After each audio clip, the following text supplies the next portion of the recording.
Hey everyone, happy Christmas. So this is the Nepo's game, Nepomniachtchi Games versus I just hoping that I'm just pronouncing his name out. The name of his opponent right correctly is Sindarov Javokhir.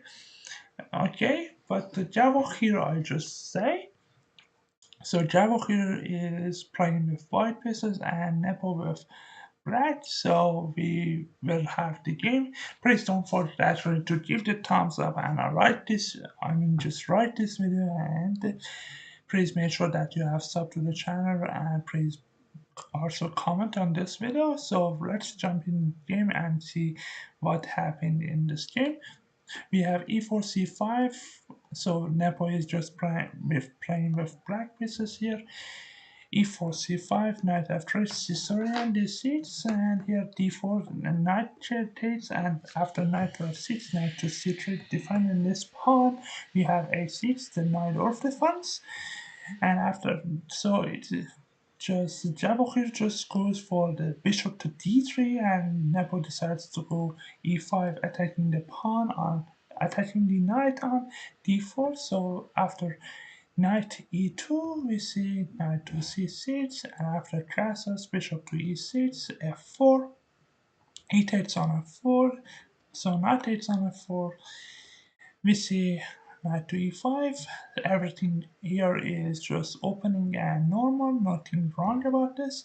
We see b3, instead of b3 he could actually have played bishop to e3, so maybe in future we are just going to a4 and controlling this pawn push, or after that even a5 and bishop to b6 are threatened. So, but instead of the bishop to e3, just Javokhir played the move b3, and here we see g6, nice. After bishop to b2, controlling this diagonal, here we see bishop to g7 and queen to d2, castles, and king to h1. The point of king to h1 is that we just get away from this checks.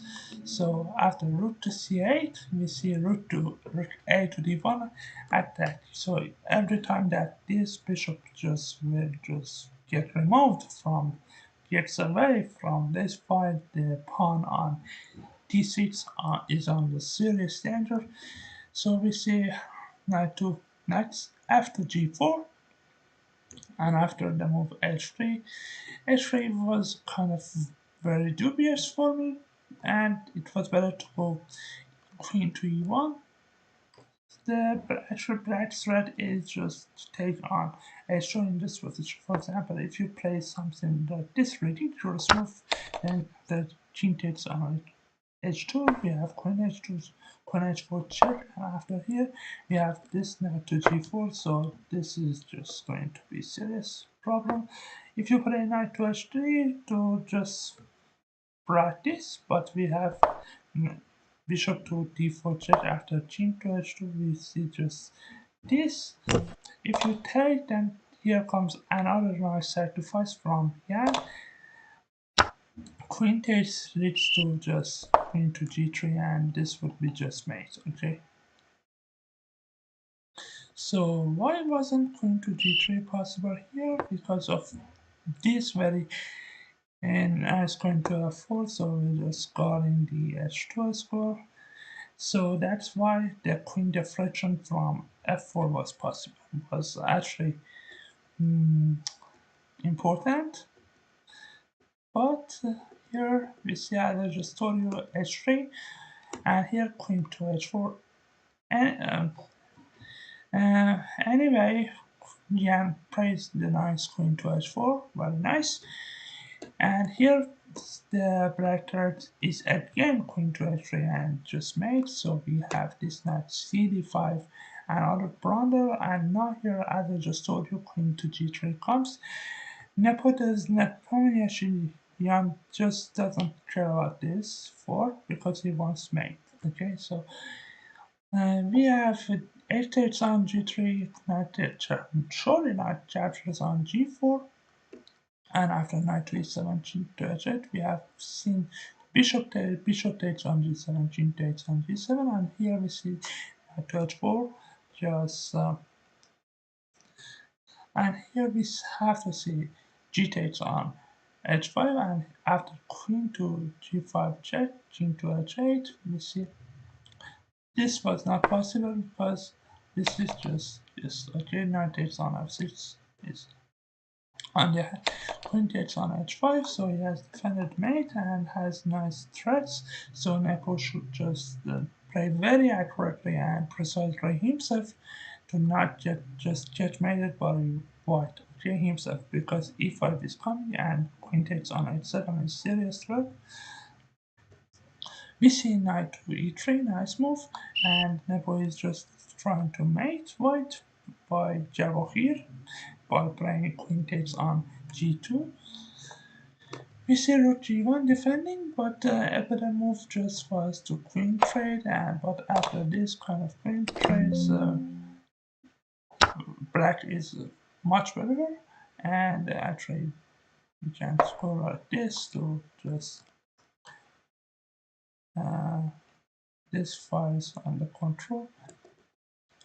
But here Javokhir tries rook to g1, and here comes rook to c5 attacking the queen, so e5 can be played now, and actually that was played in the game, but that was blunder because of this very nice queen to actually g7 was possible, and actually that was just played in the game too.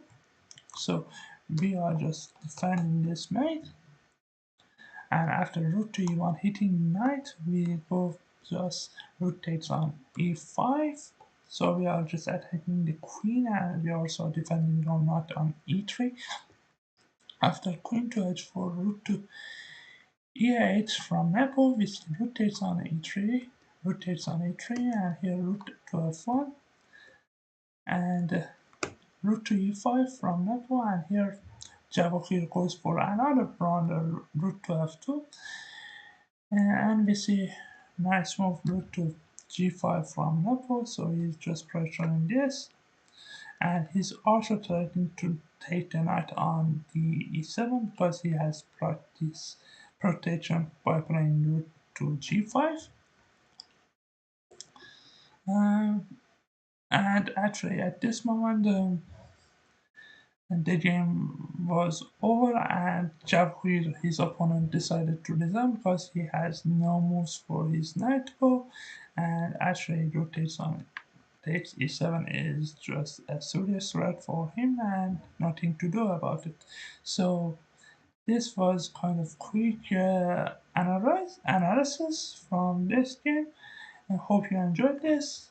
That was a super win by Nepo. He defeated 2600 in actually 30 moves. Is very just a glorious victory for Nepomniachtchi. I just have no words that how did he do this, because this is very difficult, super difficult actually to do something like that Nepo did in his game. Hope you enjoyed this video. Please give the thumbs up and actually sub to the channel. That would be just very encouraging to put me to make energy and make me encouraged to put more interesting videos on the channel, which is actually your channel. So see you next time. Bye for now.